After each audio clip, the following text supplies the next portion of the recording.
미국에서 신학교를 졸업한 갓 목사님이 된 어떤 목사님에게 한 장례식에 하관 예배를 부탁하게 됐습니다. 그 지역에 무연고 노숙인이 세상을 떠났는데 장례를 집례할 교회가 없어서 복지기관에서 아직 교회를 담임하고 있지 않은 그 목사님에게 하관 예배를 부탁한 것입니다. 이 목사님은 공동묘지를 찾아가다가 그만 길을 잃어서 1시간이나 늦게 도착했습니다. 그리고 도착하고 보니까 영구차는 보이지 않고 인부들만 나무 그늘에 앉아서 점심을 먹고 있습니다. 그래서 그 인부들에게 가서 늦어서 미안하다고 정중하게 사과를 하고 이제 예배를 드리자고 말했습니다. 이렇게 파놓은 웅덩이를 가서 보니까 아치형의 관이 벌써 내려져 있고 흙이 반쯤 덮여 있습니다. 인부들을 데리고는 이제 예배를 드리기 시작합니다. 그 목사님은 설교를 하는데 창세기에서 시작해가지고 요한계시록까지 쭉 훑으면서 오랫동안 설교했습니다. 또 이 노숙인을 위해서 기도하는데 간절하게 아주 오랫동안 기도했습니다. 긴 예배가 다 마쳐지고 나니까 이 인부들이 아멘으로 크게 얘기하는 거였습니다. 이 목사님은 생각하기를 비록 내가 1시간 정도 늦었지만 이 노숙인을 위해서 내가 정성껏 예배드렸다 생각해서 스스로 만족했습니다. 그리고 돌아가려고 차 쪽으로 가는데 뒤에서 일하는 인부들이 이런 말을 합니다. 나는 말이에요, 공동묘지에서 정화조 묻는 일을 20년 넘게 했지만 이렇게 길게 예배드리고 정화조 묻어보기는 처음입니다 라고 말하더라는 겁니다. 그 파놓은 건 관을 내리려고 파는 게 아니라 정화조 내리려고 파놓았던 것이었습니다. 목회 초년병의 초년 시절에 경험했던 실수담입니다. 지난 한 해를 돌아볼 때 우리 교우들의 삶에는 어떤 실수가 있으셨습니까? 실수가 때로는 우리 삶의 위기가 되기도 하지만 반대로 어떤 실수는 우리의 삶을 더욱 단단하게 만드는 그런 계기가 되기도 합니다. 오늘 우리가 읽은 말씀은 자신들의 삶에 찾아온 실수를, 그 위기를 오히려 축복의 기회로 만들었던 한 사람에 대한 말씀입니다. 유다 광야에서 양을 치는 그런 나발이라는 사람이 있었습니다. 이 사람은 양이 3,000마리, 염소가 1,000마리나 있는 부자였습니다. 그러던 어느 날 이 나발이 들판에서 양의 털을 깎게 됩니다. 중동 지역에서 양의 털을 깎는다라고 하는 건 잔치 하는 날입니다. 농사 짓는 사람들이 수확하는 것과 같은 그런 날입니다. 그래서 이 날에는 누구라도 찾아오면 빈손으로 보내지 않고 먹을 걸 넉넉하게 준비해서는 나눠주는 그런 날이었습니다. 광야에 있던 다윗이 나발이 양의 털을 깎는다는 얘기를 듣고 자신의 데리고 있던 소년 10명을 보냅니다. 양식을 얻기 위해서입니다. 그들을 보내기 전에 다윗은 그들을 따로 불러서 말합니다. 그 주인에게 가면 먼저 정중하게 인사를 올려라, 그렇게 가르칩니다. 10명의 소년은 다윗의 말대로 나발을 찾아가서 정중하게 인사하며 존경을 표시합니다. 그런데 나발의 반응이 뜻밖이었습니다. 그 소년들 앞에서 다윗을 모욕합니다. 주인을 배신하고 이 광야를 떠돌아다니는 그런 사람에게 내가 양식 나눠줄 수 없다. 그리고는 그 소년들을 빈손으로 돌려 보냈던 것입니다. 이 나발이라고 하는 사람은 부자였지만 인색한 사람이었습니다. 뿐만 아니라 다른 사람들에게 함부로 말하고 쉽게 상처 주는 사람이었다라는 것입니다. 그런데 이것을 지켜보고 있던 그 집의 하인이 그 집의 안주인이었던 아비가일에게 찾아가서 말합니다. 이런 일이 있었습니다. 그 얘기를 들은 아비가일은 곡식과 과일과 떡을 준비해서 급히 다윗을 찾아갑니다. 다윗에게 가던 길에 길 중에 다윗을 만납니다. 그때 다윗은 자신이 모욕당한 것 때문에 화가 나서 칼을 차고 나발에게 가는 중이었습니다. 아비가일은 다윗에게 이런 말합니다. 이 모든 허물이 내 책임입니다. 미안합니다. 당신은 앞으로 왕이 될 사람 아닙니까? 사사롭게 복수하고 원수 갚는다면 나중에 이게 왕이 될 때 허물되지 않겠습니까? 이 말을 들은 다윗은 이것도 그냥 흘려듣지 않고 하나님께서 내게 말씀하시는구나 깨닫습니다. 복수를 향해 가던 길을 되돌려서 다시 집으로 돌아갑니다. 큰 위기가 닥쳐올 이 순간에 아비가일이라고 하는 사람은 자신도 살고 다른 사람도 잘못된 결정을 하지 않도록 지혜롭게 이끌었다라는 것입니다. 우리는 이런 사람을 축복의 사람, 복 있는 사람이라고 말합니다. 시편 1편에서 시편 기자는 하나님의 백성은 복 있는 사람입니다 라고 말합니다. 그렇다고 한다면 구체적으로 우리가 복 있는 그리스도인으로 이 땅을 살아간다라고 하는 것은 어떤 의미이겠습니까? 오늘 말씀을 중심으로 몇 가지로 함께 은혜를 나누고자 합니다. 첫 번째로 복 있는 사람은 분노 대신 평화를 만드는 사람이다라는 것입니다. 양식을 구하러 갔던 소년들이 다윗에게 돌아와서 말합니다. 나발이 이런 일을 했습니다. 이 말을 들은 다윗은 부하들에게 칼을 차라 라고 명령합니다. 분노한 다윗은 이성을 잃어버리고 나발 잡으러 나서게 됩니다. 사실 다윗은 그동안 여러 가지 모욕적인 일들도 있었고 억울한 일들도 있었지만 악을 악으로 갚지 않는 사람이었습니다. 자신을 죽이려고 하던 사울 왕에 대해서도 그는 죽일 수 있었지만 죽이지 않은 사람이 다윗이었습니다. 그런데 이 나발의 일을 경험하면서 다윗의 마음에 분노가 가득 찹니다. 21절 말씀을 보면 나발을 향해서 그가 악으로 나의 선을 갚는다라고 말합니다. 그동안 악하게 대하는 사람들에 대해서 악으로 갚지 않고 선으로 갚아왔는데 나의 선을 악으로 갚는 그 사람들에게 나도 더 이상은 못 참겠다. 이것이 다윗의 마음이라는 것입니다. 나도 악으로 갚아주겠다라고 하는 것이 다윗의 마음입니다. 그래서 다윗은 나발이 양의 털을 깎는 그 들판으로 찾아가게 됩니다. 복 있는 사람은 어떤 사람입니까? 절망과 슬픔과 좌절 가운데 있는 사람에게 찾아가서 기쁨과 소망을 주는 사람이 복 있는 사람인데 오히려 다윗은 반대로 기쁨 가운데 잔치하는 그 집에 찾아가서 그걸 다 엎어버리고 그들에게 죽음과 절망을 주겠다라고 하는 것이 다윗인 것입니다. 나발을 향해 가는 다윗의 마음이 22절에 이렇게 기록됩니다.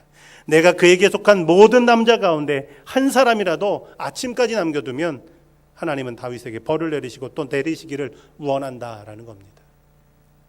나발을 향해서 가면서 한 사람도 내가 살려두지 않겠다. 내 이름을 걸고 내가 맹세한다. 이렇게 다짐하고 가는 것이었습니다. 우리가 뉴스를 보다 보면 많은 이들이 홧김에 많은 일들을 저지르는 걸 봅니다. 홧김에 사람을 때리기도 하고 홧김에 죽이기도 하고 홧김에 불을 지르기도 하고 홧김에 스스로 목숨을 끊기도 하는 일이 얼마나 많은지 모릅니다. 우리나라의 한 범죄 분석 보고서를 보니까 살인 혐의로 기소된 사람들 가운데 약 절반이 홧김에 그랬다고 대답했다는 겁니다. 우발적이라는 겁니다. 다윗이 지금 이런 마음 가운데 있습니다. 그런데 성경은 왜 이런 것을 경계합니까? 이런 분노가 왜 삶을 망가뜨린다고 우리에게 말씀합니까? 에베소서 4장 26절 27절 말씀을 보면 사도 바울이 이렇게 말합니다. 분을 내도 죄를 짓지 말며 해가 지도록 분을 품지 말고 마귀에게 틈을 주지 말라라는 것입니다. 여기서 틈이라고 하는 단어는 장소라고 하는 의미가 있습니다. 다시 말하면 우리가 분노하고 있는 그 시간은 사단이 역사하는 시간이라는 겁니다. 우리가 분노하고 있는 그 순간은 내 삶의 한 부분을, 한 장소를 사단 마귀가 차지하고 있다라고 하는 것입니다. 다윗이 이렇게 흥분할 때 그런데 그를 가로막는 축복의 사람이 있습니다. 그 분노를 가라앉히고 다윗에게 평화를 주는 사람이 있습니다. 그 사람이 바로 아비가일이라는 사람입니다. 다윗을 만난 아비가일은 다윗 앞에 꿇어 엎드립니다. 28절 말씀을 보면 주의 여종의 허물을 용서하옵소서라고 말합니다. 진정이 있는, 진심이 담겨 있는 사과를 다윗에게 하고 있습니다. 더 놀라운 사실은 겸손하게 그 사과할 때 다윗의 마음속에 그의 이성을 흔들어 버렸던 그 분노가 가라앉게 되더라는 것입니다.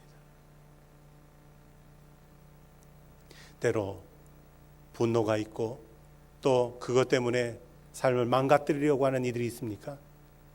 그때 믿음 가지고 담대함 가지고 나아가서 그 분노를 누그러뜨리며 평화를 이루는 교우들 되기를 주의 이름으로 축원합니다. 이런 모습은 사람과 사람 사이의 모습에만 있는 것이 아닙니다. 우리가 하나님과의 관계에도 마찬가지로 적용됩니다. 때로 우리가 세상의 죄악과 또 개인의 죄로 말미암아 하나님께서 우리에게 진노하실 때가 있습니다. 그때 우리에게 필요한 모습이 어떤 겁니까? 그건 하나님 앞에 무릎 꿇고 진실하게 회개의 기도를 드리는 것이다 라는 것입니다. 그리고 이런 진실한 사과와 회개의 기도는 망가질 것 같은 그런 관계를 다시금 회복시키는 하나님의 은혜가 있다라고 하는 사실입니다. 해밍웨이의 글 가운데 이런 글이 있습니다. 스페인에서 한 아버지와 아들이 심하게 다투었습니다. 이 아들은 짐을 싸가지고 집을 나가면서 마드리드로 가버렸습니다. 아들을 떠나보내고 나서 아버지는 후회했습니다. 자신의 아들에게 잘못했다라는 사실을 깨달았습니다. 아들에게 어떻게 사과해야 될까? 어떻게 용서를 빌어야 될까? 찾는데 아들이 마드리드 어디로 갔는지 찾을 수가 없습니다. 그때 이 아버지는 신문에 광고를 냅니다. 이 아들의 이름이 파코입니다. 광고 내용은 파코, 화요일 정오에 몬타나 호텔에서 만나자. 아빠가 미안하다. 진심을 담아서 광고를 냈습니다. 파코라는 이름은 스페인에서 아주 흔한 이름입니다. 아버지가 약족상소에 나갔을 때 수많은 사람들이 있었습니다. 이 아버지가 자신의 아들을 발견하고 파코라고 불렀더니 놀랍게도 그 몬타나 호텔 앞에 모여있던 수많은 사람들이 다 돌아보더라는 거예요. 수백 명의 파코가 거기서 아버지를 기다리고 있었다라는 글입니다. 이 글을 보게 될 때 얼마나 많은 사람들이 용서를 원하고 또 용서를 기다리고 있는가라는 것을 알 수가 있습니다. 예수 그리스도께서 이 땅에 오신 이유가 어디 있습니까? 우리는 그것을 가리켜서 예수 그리스도께서 이 땅에 오심으로 우리에게 평화가 임했다라고 말합니다. 마찬가지로 그리스도를 내 안에 모시고 살아가는 사람에게 사명이 있다면 그것은 평화를 이루는 것인 줄로 믿습니다. 시편 기자는 시편 1편에서 복 있는 사람은 악인의 길에 서지 않는다라고 말합니다. 악인의 길에 서지 않는다라고 하는 건 분노하고 그리고 폭발하고 그리고 복수하는 그 길에 서지 않는다라는 걸 의미합니다. 우리 교우들의 삶이 때로 이런 어려움이 있다 할지라도 평화를 잃어버리지 않는 복 있는 그리스도인의 삶이 되기를 주의 이름으로 축원합니다. 두 번째로 복 있는 사람은 긍휼히 여기는 마음이 있는 사람이다라는 겁니다. 아비가일은 다윗이 소년들을 보내서 양식을 얻으려다가 모욕을 당하고 돌아갔다라는 이야기를 들었습니다. 그때 급히 그는 하인들에게 말해서 떡과 포도주와 그리고 양과 볶은 곡식과 건포도 백송이와 무화과 뭉치 200개를 가지고 나귀에게 싣고 다윗을 찾아갑니다. 그를 찾아가는 이유는 한 가지입니다. 집에 찾아왔다가 오히려 상처를 받고 돌아간 그를 위로하기 위해서라고 하는 것입니다. 아비가일이 다윗을 향해서 나가기 전에 음식을 준비할 때 그는 어떤 마음일까요? 만약 다윗이 그렇게 모욕을 당하고 군사를 이끌고 온다라는 소식을 듣고 음식을 준비했다면 그 음식은 다윗의 마음을 그저 누그러뜨리려고 하는 도구일 뿐입니다. 그런데 성경을 보면 아비가일은 다윗이 군사를 이끌고 온다는 이야기를 듣기 전에 음식을 준비했습니다. 다윗이 오기 전에 음식을 준비하면서 그녀가 품었던 마음은 그동안 수많은 사람들에게 오해받고 도망다녔고 상처받았던 그 다윗이 자신의 집에 찾아와서도 상처받았던 것, 그것을 안타깝게 여기고 긍휼히 여기며 그를 대접하려고 하는 마음이 그녀에게 있었기 때문이다라는 겁니다. 우리 교회에서 몇 해 동안 스리랑카에 선교를 집중했습니다. 청년들도 그리고 장년들도 단기 선교를 몇 차례 진행하면서 특별히 장년부가 단기 선교를 갈 때에는 꼭 하는 사역이 있습니다. 그것은 그곳에서 사역하는 선교사들을 위로하거나 혹은 신학교에서 공부하고 있는 현지인 학생들을 대접하는 사역입니다. 한 번은 하루 저녁 날을 잡아서 캔디라고 하는 지역에 사역하는 선교사님들 가정을 전부 모아서 대접했습니다.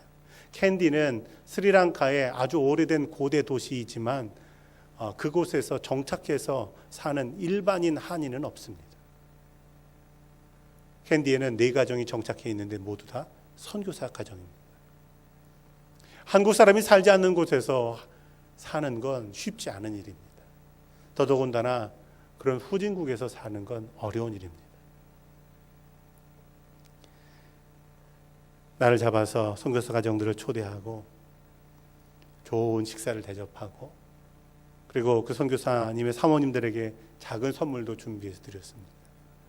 선교사님 자녀들에게는 선물도 주고 또 용돈도 주었습니다. 우리가 단기 선교를 하면서 교회를 건축하고 봉헌 예배를 하는 것도 아주 의미 있는 일이고 또 무교회 지역에 가서 복음을 증거하고 전도 사역하고 교육 사업을 하는 것도 굉장히 귀중한 사역이지만 그것만큼 중요한 것이 있다면 사람들을 위로하고 그리고 대접하는 그런 사역입니다. 왜냐하면 이렇게 긍휼히 여기시는 마음이 우리의 주님이신 예수님의 마음이시기 때문이다라는 것입니다. 창세기 24장을 보면 아브라함이 자신의 며느리감을 찾으려고 자신의 고향으로 엘리에셀이라고 하는 종을 보냅니다. 아브라함의 고향에 도착한 엘리에셀은 어디 가서 주인의 그 며느리감을 구할까 생각하다가 하나님께 기도합니다. 하나님, 나그네가 물 달라고 할 때 기꺼이 주는 사람이면 좋겠습니다. 하나님, 거기 한 발 더 나아가서 제가 데리고 있는 이 낙타들에게 부탁하지 않은데도 불구하고 물을 길어다 먹이는 사람이면 하나님께서 보내시는 사람으로 알겠습니다. 무슨 말입니까? 사막을 건너온 나그네와 가축에 대해서 긍휼히 여기는 긍휼히 여기는 마음이 있고 또 그것을 구체적으로 표현할 줄 아는 사람이면 좋겠습니다 라는 겁니다. 그때 한 처녀에게 부탁합니다. 그 처녀가 선뜻 나그네에게 물을 길어다 주고 나그네가 데리고 있는 이 낙타에게도 물을 길어다 먹입니다. 그 여인이 바로 리브가입니다. 믿음의 조상이라고 하는 아브라함의 가문의 한 일원이 되게 됩니다. 긍휼히 여기는 마음, 그리고 남을 대접할 줄 아는 마음은 하나님께서 축복하시는 마음이라는 사실을 기억하시기 바랍니다. 뉴욕에 있는 공항 가운데 라과디아라고 하는 공항이 있습니다. 이 공항의 이름은 사람의 이름을 따서 붙였습니다. 이 라과디라는 사람은 원래 뉴욕의 법원의 판사였습니다. 한 번은 재판을 하는데 추운 겨울날 한 노인이 재판을 받게 됐습니다. 그 노인은 가족 없이 외롭게 사는 사람이었는데 돈도 없고 또 배가 고파서 다른 사람 지갑에서 20불을 훔쳤다가 붙잡혀서 재판을 받게 된 것입니다. 판결하기 전에 마지막으로 라과디아 판사가 노인에게 말합니다. 할 말 없습니까? 그때 노인은 판사를 향해서 이런 말을 했습니다. 판사님, 저에게 한 번만 긍휼을 베풀어 주십시오. 잠시 동안 그 노인을 보던 이 라과디아 판사는 이렇게 대답합니다. 맞습니다. 당신에게는 긍휼이 필요합니다. 그러나 당신이 잘못한 그 20불에 대해서는 책임을 져야 됩니다. 마침 저한테 10불이 있습니다. 이 사람이 이렇게 외롭게 배고파 방황하며 돈을 훔친 것, 그건 저에게도 책임이 있습니다. 그리고 10불을 내놨습니다. 그래서 재판장에 있던 사람들이 앞다퉈서 돈을 내고 그 돈을 거두어서 손해를 끼친 20불을 갚아주고 그 노인은 석방되게 됐습니다. 긍휼이 있는 이 라과디라고 하는 판사는 결국 나중에 뉴욕 시장이 되고, 그리고 뉴욕에 있는 라과디아 공항, 그 사람의 이름을 붙이게 됩니다. 긍휼이라고 하는 것은 이처럼 사람의 마음을 움직일 뿐만 아니라 사람들에게 깊은 영향력을 끼치는 일이라는 사실을 기억하시기 바랍니다. 예수님께서 이렇게 말씀하십니다. 누구든지 제자의 이름으로 작은 사람 하나에게 냉수 한 그릇이라도 주는 사람은 내가 진실로 너희에게 이르노니 그 사람이 결탄코 상을 잃지 아니하리라 라는 것입니다. 복 있는 사람은 다른 사람을 긍휼히 여기고 대접하는 사람입니다. 그리고 하나님께서 그런 복 있는 사람을 축복하시는 걸 믿으시기 바랍니다. 마지막으로 복 있는 사람은 지혜로운 말을 하는 사람입니다.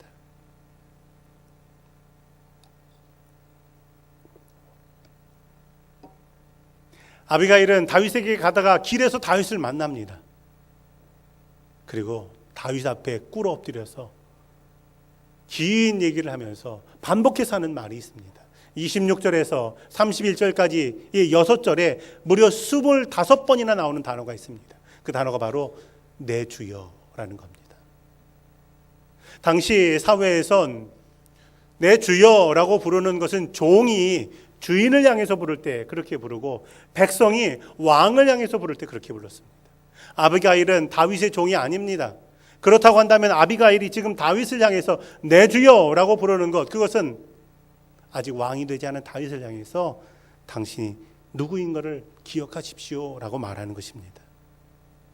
당신이 장차 이스라엘 왕이 될 걸, 난 그걸 인정합니다 라는 말입니다. 아비가일은 다윗에게 말합니다. 당신은 하나님의 기름 부음을 받은 사람인 걸 잊지 마십시오. 원한 풀기 위해서 사람을 해야 하는 일은 기름 부으신 하나님, 그 하나님을 슬프게 하는 일입니다. 뿐만 아닙니다. 다윗을 높여줄 뿐만 아니라 이런 말을 합니다. 29절에 보면 당신의 원수들의 생명은 물매로 던지듯 여호와께서 그것을 던지시리이다. 여기에서 주목할 단어가 물매라는 겁니다. 물매는 다윗의 인생에서 정말 굉장히 중요한 사건과 연관되어 있습니다.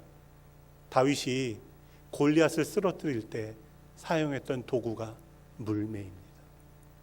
하나님께서 그 물매로 당신의 원수는 쓰러뜨릴 겁니다. 그 이야기를 듣는 순간 다윗은 어떤 생각을 합니까? 자신이 골리앗을 쓰러뜨릴 때를 기억합니다. 자신이 누구인가를 알게 합니다. 아비가일의 음성을 통해서, 이야기를 통해서 하나님께서 내게 지금 말씀하시는구나 라는 사실을 깨닫게 됩니다. 다윗은 그 자리에 멈춰서고 칼을 다시 집어넣습니다. 만약 다윗이 무시당한 것 때문에 사람들을 죽였다면 나중에 왕이 됐을 때에도 그의 리더십에는 큰 상처가 남았을 겁니다. 복 있는 사람은 이렇게 지혜로운 말로 다른 사람들이 잘못된 결정을 내리려고 할 때 그 결정을 바꾸기도 하고 그 결정에 하나님의 음성을 전하는 사람인 줄로 믿습니다. 죄송합니다. 저희 가정의 이야기를 한 가지 하려고 합니다. 저희 아이들이 아직 어렸을 때 큰애가 7살 때 일입니다. 그때 한번 제가 제 아내하고 심하게 다툰 적이 있습니다. 왜 다퉜냐고는 묻지 마십시오. 저도 기억은 안 납니다. 근데 저도 가끔 다툽니다. 그래서 아내는 안방에, 저는 건너방에 이렇게 앉아 있는데 그때 7살 된 저희 큰아이가 내복바람으로는 저에게 와서는 아빠가 먼저 사과하세요 그러는 겁니다. 그래서 제가 못하겠다고 그랬습니다. 그랬더니 아빠가 먼저 사과하세요. 그런 그 모습을 보는데 얼마나 웃긴지 모릅니다. 아니 7살짜리 아이보다도 못한 제 모습을 봤습니다. 제가 가만히 있으니까 이번에는 안방에 가서 엄마한테 또 말합니다. 엄마가 먼저 사과하세요. 그때는 그 모습이 그냥 귀엽고 이쁘기만 했지만 시간이 지나면서 그것이 바로 내게 주시는 하나님의 음성이구나 라는 사실을 깨닫게 됐습니다. 아비가일이 다윗에게 한 말은 그냥 이 일로 그쳐지지 않습니다. 앞으로 다윗의 인생에 굉장히 중요한 영향력을 끼칩니다. 다윗이 지금 나발을 가서 그 분풀이로 해코지했다면 그것으로 끝나는 일이 아니었습니다. 사무엘상 26장을 보면 다윗은 또다시 사울왕을 만납니다. 그때 사울왕을 죽일 기회가 있습니다. 만약 나발을 죽였다고 한다면 다윗은 그때 사울왕을 그냥 두지 않았을 겁니다. 그런데 그 아비가일의 지혜로운 말 때문에 되돌아섰던 다윗은 다시금 사울을 죽일 기회가 찾아오지만 그를 죽이지 않게 되었다라는 것입니다. 나중에 다윗이 왕이 됐을 때 자신의 아들 압살롬이 반역을 해서 도망갔던 때가 있습니다. 그때 쫓아오면서 다윗에게 모욕했던 사람이 한 명 있습니다. 시므이라는 사람입니다. 아무리 다윗이 지금 도망가고 있지만 그래도 한나라의 왕이고 뒤따르는 장수들이 있습니다. 다윗이 말 한마디만 하면 가서 그 시므이라는 사람을 죽일 수도 있습니다. 그런데 다윗은 가만 내버려 두어라. 저 사람의 입을 통해서 하나님 말씀하시는지 어찌 알겠느냐 라고 말하고 그냥 지나버립니다. 지혜로운 한 사람의 말은 이처럼 한 사람의 삶에 이렇게 위대한 영향력을 미치게 된다라는 겁니다. 잠언 기자는 이렇게 말씀합니다. 지혜로운 사람은 자신의 집을 세우되 미련한 사람은 자신의 손으로 그것을 허문다라는 것입니다. 지난 1년 돌아볼 때 때로 우리 삶에 실수가 있고 하나님 보시기에 아름답지 못한 모습 많이 있지만 그러나 복 있는 사람으로 살기로 결단하며 나아가시는 우리 성도들이 되기를 주의 이름으로 축원합니다.